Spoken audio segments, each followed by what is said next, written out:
Assalamualaikum warahmatullahi wabarakatuh.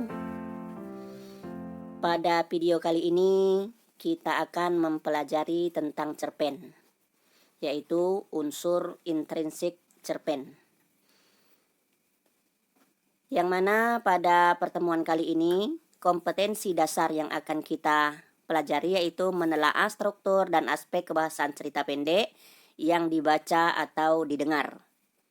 Sedangkan tujuan pembelajaran kita yaitu dengan menggunakan aplikasi Zoom dan link video YouTube yang dibagikan kepada siswa, siswa diharapkan mampu yang pertama menjelaskan pengertian cerita pendek, kemudian yang kedua dapat mengidentifikasi unsur intrinsik cerpen yang dibaca ataupun didengar. Nah, berikutnya, sebelum kita mempelajari lebih jauh tentang cerpen, tentu harus kita ketahui dulu apa pengertian cerpen itu sendiri. Yang mana cerita pendek ini merupakan salah satu ragam dari jenis prosa. Prosa ini artinya uraian atau bentuk sastra yang berupa narasi. Cerpen sesuai dengan namanya yaitu cerita yang relatif pendek dan tidak memiliki berbagai konflik. Artinya hanya terdapat satu konflik saja. Cerpen terdiri dari berbagai kisah atau boleh juga dikatakan tema, yaitu tentang persahabatan, kasih sayang, jenaka, misteri, dan sebagainya. Sedangkan cerpen mengandung pesan atau amanat yang sangat mudah dipahami, sehingga sangat cocok dibaca oleh kalangan apapun. Materi berikutnya yaitu unsur-unsur intrinsik cerita pendek. Itu merupakan salah satu pembentuk dari cerpen. Nah, secara sempurnanya bahwa unsur pembentuk cerpen ini ada dua macam, yaitu ada unsur intrinsik, yaitu unsur pembentuk dari dalam cerpen itu sendiri, dan ada juga yang kedua unsur ekstrinsik, yaitu unsur pembentuk dari luar cerpen. Apa itu unsur ekstrinsik? Unsur intrinsik, ekstrinsik, contohnya adalah ideologi pengarang, agama pengarangnya, asal pengarang itu akan mempengaruhi cerpen yang dibuatnya. Sedangkan unsur intrinsik yaitu unsur pembentuk dari dalam cerpen itu sendiri. Yaitu yang pertama ada tema, tokoh dan watak, kemudian alur, latar, sudut pandang, gaya bahasa, dan terakhir amanat. Sekarang kita pelajari lebih lanjut tentang unsur intrinsik secara rincinya. Yang pertama tema. Apa itu tema? Tema itu merupakan pokok atau gagasan utama sebuah cerpen. Misalnya temanya tentang persahabatan, tentang keluarga, cita-cita, anak durhaka misalnya ya. Kemudian tokoh dan penokohan. Tokoh adalah pelaku dalam cerpen itu sendiri. Ada yang dikatakan tokoh utama dan ada juga tokoh pendukung. Tokoh utama adalah tokoh yang memegang peranan penting di dalam cerpen itu sendiri. Sedangkan penokohan atau watak merupakan karakter tokoh yang diperankannya dalam cerita tersebut. Seperti yang sudah kalian pelajari di kelas 7, bahwa watak tokoh ini ada yang dikatakan protagonis, yaitu watak tokoh yang sifatnya baik. Sedangkan yang jahat dinamakan tokoh antagonis. Kemudian ada lagi yang ketiga yaitu watak tokoh tritagonis, yaitu pendukung kebaikan. Kemudian yang ketiga unsurnya yaitu latar. Latar terbagi 3, yaitu ada latar tempat, ada latar waktu, dan ada juga latar suasana. Di dalam sebuah cerpen tentu ketiga-tiganya pasti ada, karena cerita itu menyangkut tempat di mana sebuah cerita terjadi atau sebuah kejadian itu terjadi. Misalnya di sekolah, di rumah, atau di kamar tidurnya, itu menyangkut latar tempat. Yang kedua, latar waktu. Nah, latar waktu pasti ada. Misalnya kejadiannya pada pagi hari sebelum berangkat ke sekolah. Atau misalnya waktu belajar di dalam kelasnya. Itu namanya latar waktu. Yang ketiga, latar suasana. Latar suasana ini bisa menyangkut suasana di lingkungan kejadian peristiwa tersebut. Misalnya suasana di lingkungan itu sepi atau gaduh atau ramai. Itu namanya suasana lingkungannya. Ada lagi suasana batin. Misalnya sedih, kemudian haru, itu juga termasuk suasana. Lanjut, unsur yang keempat, alur atau plot, adalah rangkaian atau kronologi peristiwanya. Rangkaian peristiwa boleh atau kronologi peristiwanya boleh. Yang mana alur di sini ada penulis menggunakan alur maju misalnya. Majunya artinya dimulai dari satu peristiwa kemudian berkelanjutan, berkesinambungan.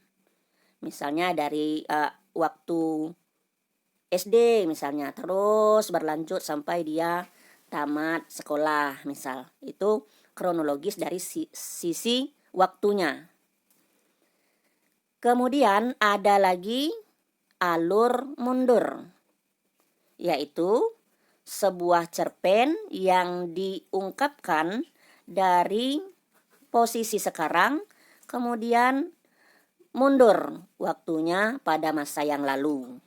Misalnya posisi ceritanya seorang tokoh sedang berjaya, sedang sukses. Kemudian peristiwanya mundur lagi, bahwa si tokoh tersebut awalnya merupakan seorang pemulung. Namun dia punya cita-cita, punya keinginan yang lebih tinggi sehingga dia bekerja keras. Itu namanya alur mundur. Kemudian yang ketiga, alur campuran adalah cerpen yang merupakan gabungan antara alur maju dan alur mundur. Misalnya pada awalnya dia maju ceritanya. Kemudian suatu ketika ada peristiwa yang mengingatkan masa lalunya. Diceritakan kembali bahwa masa lalunya diuraikan sedemikian rupa ya. Itu unsur tentang alur atau plot. Unsur yang berikutnya, sudut pandang. Sudut pandang adalah posisi pengarang pada cerita tersebut. Misalnya ada posisi pengarangnya sebagai orang pertama di dalam cerita itu.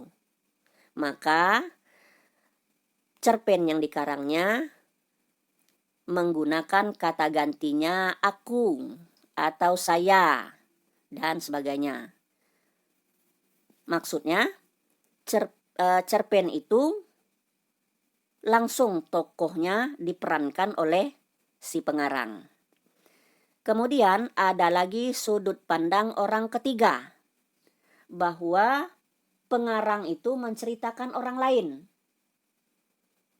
Maka cerita tersebut menggunakan kata ganti dia atau mereka kalau dia jamak, ya, atau menyebutkan nama tokoh tersebut. Nah, orang ketiga ini ada yang menjelaskan secara detail tokoh yang diceritakannya. Maka pengarang tersebut dikatakan orang ketiga serba tahu. Ya, itu maksud dari sudut pandang pengarang. Yang berikutnya, gaya bahasa. Gaya bahasa memberikan kesan yang lebih menarik dengan menggunakan majas seperti hiperbola misalnya. Hiperbola ini untuk mengungkapkan suatu pernyataan yang berlebih-lebihan. Ya. Kemudian personifikasi. Itu untuk menggambarkan sesuatu bisa berbuat seperti manusia. Contohnya, penanya menari-nari di atas kertas. Atau misalnya lagi, rembulan mengintipku dari balik jendela. Jadi rembulan itu benda mati namun digambarkan seperti bisa berbuat sebagaimana layaknya manusia. Ada lagi yang dikatakan asosiasi. Asosiasi ini merupakan gaya bahasa dengan membandingkan suatu benda dengan benda lain dengan menggunakan kata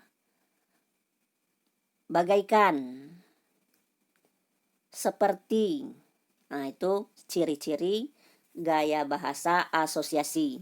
Contohnya, Andi dan Arman bagaikan pinang dibelah dua. Jadi, saking miripnya Andi dan Arman itu persis sama. Ada lagi gaya bahasa metonimia. Ada lagi gaya bahasa metafora. Nah, untuk lebih jelasnya kalian dapat melihatnya di Google. Yang terakhir adalah unsur yang ketujuh, amanat. Amanat merupakan pesan moral yang ingin disampaikan oleh penulis kepada pembacanya.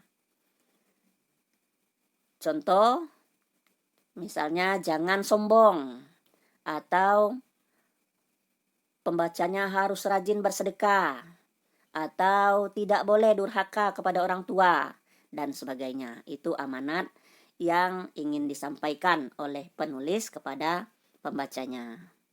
Nah, itu ada 7 unsur intrinsik cerpen. Nah, seperti pada teks ini ada Ibu sajikan sebuah cerpen yang judulnya Anak Rajin dan Pohon Pengetahuan. Pada video ini bisa kalian baca sendiri. Nanti kamu baca secara cermat dan ditentukan unsur intrinsik yang terdapat di dalam cerpen ini. Apa saja tadi unsur intrinsiknya? Yaitu temanya apa, tokoh dan wataknya bagaimana, yang kedua, 3 alurnya bagaimana, latarnya di mana saja, yang keempat, sudut pandang pengarangnya sebagai orang keberapa, atau orang pertama atau orang ketiga. Yang kelima, gaya bahasa yang digunakan. Yang ketujuh, amanatnya apa. Nah, kalian baca sendiri, lalu kamu tentukan. Ya.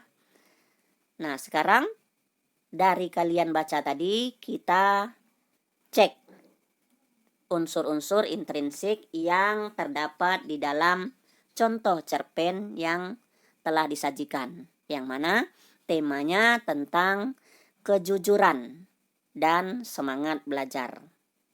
Kemudian tokoh dan penokohannya Tokohnya yaitu pertama Mogu, sedangkan wataknya atau penokohannya menggambarkan seorang pintar, jujur, semangat dan baik. Yang kedua ada tokoh Raja yang sifatnya atau wataknya bijaksana dan juga adil. Yang ketiga Monda, sifatnya serakah, sombong, dan kejam. Kemudian unsur yang ketiga latar, yang mana latar tempat terjadinya di hutan dan di kerajaan. Latar waktu yaitu terjadi pada malam hari.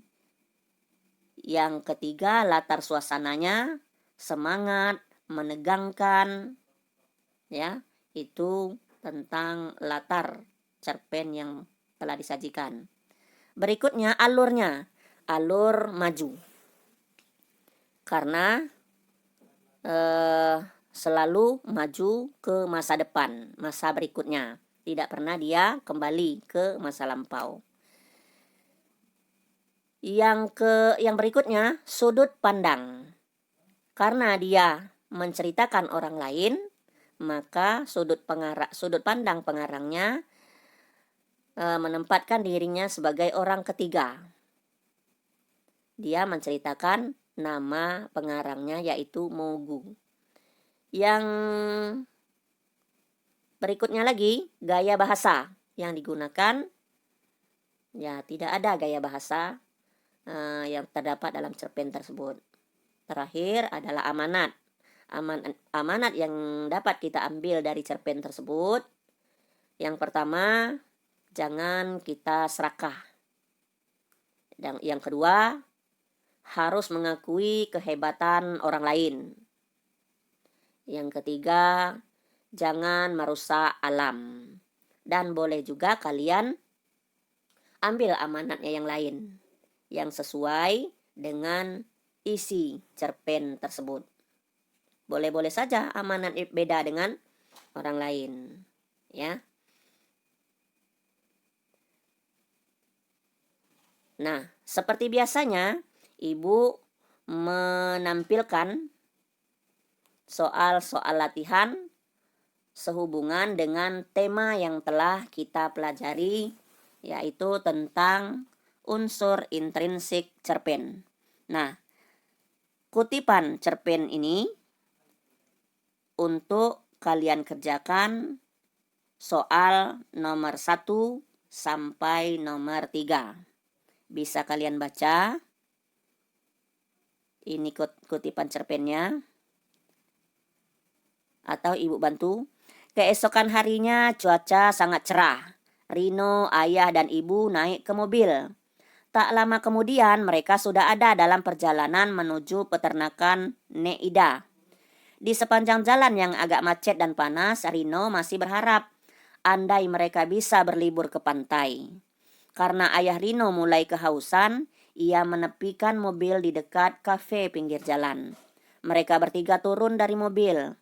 Tiba-tiba wajah Ibu Rino tampak kaget, gembira, dan dengan bersemangat menuju ke parkiran. Lihat, mobil itu mirip mobil nenek. Rino dan ayah menengok.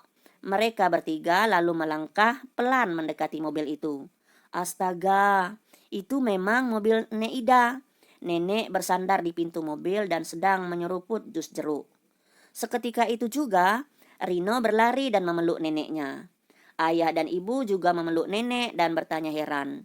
Ibu mau kemana? Tanya ayah. Tentu saja mau ke rumah kalian, kata nenek Ida heran. Namun ia lalu menyadari kesalahannya. Astaga, harusnya ini giliran kalian berlibur ke pertanian ya, serunya. Ibu Rino tersenyum cerah. Nah, untuk nomor 1. Apa tema cerpen tersebut? A. Persahabatan. B. Menggapai cita-cita. C. Keluarga. D. Misteri. Untuk nomor 2. Di manakah latar waktu terjadinya peristiwa tadi? A. Rumah. B. Halaman. C. Kebun binatang. D. Di pantai. Yang ketiga, Alur cerita tersebut adalah A. Maju, B. Mundur, C. Datar, D. Campuran. Berikut kutipan cerpennya untuk soal nomor 4-6.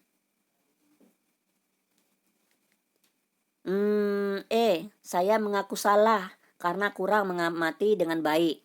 Mohon maaf, dan ini saya sampaikan sejujurnya. Saya menulis tentang kucing karena tak mau kalah dengan Hardy. Saya berjanji tidak akan mengulanginya lagi, Pak. Banu menjelaskan. Pak Awang tersenyum dan berkata, bagus, kita hargai kejujuran Banu. Untuk lain kali tulislah sesuatu yang benar-benar kita ketahui. Atau cari tahu dulu, baru menulis. Nasihat Pak Awang. Juga dalam mengarang, kita sama-sama belajar, bukan bersaing untuk memenangkan kejuaraan. Melalui tulisan, kita bisa menambah pengetahuan orang lain, menghibur, atau menjelaskan sesuatu. Nah, soal nomor 4. Bagaimanakah watak Banu dalam kutipan cerpen tersebut? A. Sombong, B. Mengakui kesalahan, C. Ramah, D. Pemarah. Soal nomor 5. Apa pesan dan amanat cerita Banu? A. Kita harus berusaha menjadi juara kelas. B. Kita harus patuh kepada guru. C. Meminta maaf ketika melakukan kesalahan. D. Persahabatan harus terus dijaga. Soal nomor 6. Bagaimana latar suasana cerita tersebut? A. Menyenangkan, B. Takut, C. Terharu, D. Marah. Berikutnya, ini kutipan cerpen untuk soal nomor 7-8. Aku merasa kesepian ketika sampai di taman ini. Aku teringat tahun lalu aku dan keluarga masih bisa bersama-sama ke sini. Aku merasa daun yang gugur ikut bersedih saat angin berhembus. Semoga secepatnya aku bisa bertemu ibu, ayah, dan adik-adikku lagi. Aku ingin bermain bersama keluarga kecilku. Nomor 7. Kata apa yang mengandung majas pada kutipan cerpen tadi? A. Angin berhembus, B. Daun menjadi sedih, C. Daun berguguran, D. Aku kesepian. Nomor 8. Apa sudut pandang pengarang dalam kutipan tersebut? A. Orang pertama tunggal, B. Orang pertama jamak, C. Orang ketiga serba tahu, D. Orang kedua jamak. Untuk soal nomor 9-10, kalian mengisi uraian atau menjawabnya dengan uraian singkat. Coba Ananda buat satu contoh kalimat menggunakan sudut pandang berikut ini. Nomor 9. Sudut pandang orang pertama tunggal. Yang nomor 10. Sudut pandang orang ketiga tunggal. Demikianlah soal untuk unsur intrinsik cerpen yang kita pelajari kali ini. Kalian kerjakan dengan baik. Mudah-mudahan dari uraian tadi kalian dapat mengerjakan soal dengan benar. Selamat mengerjakan, semoga sukses dan tetap jaga kesehatan dengan menggunakan masker dan sering mencuci tangan. Demikian Ibu akhiri. Assalamualaikum warahmatullahi wabarakatuh.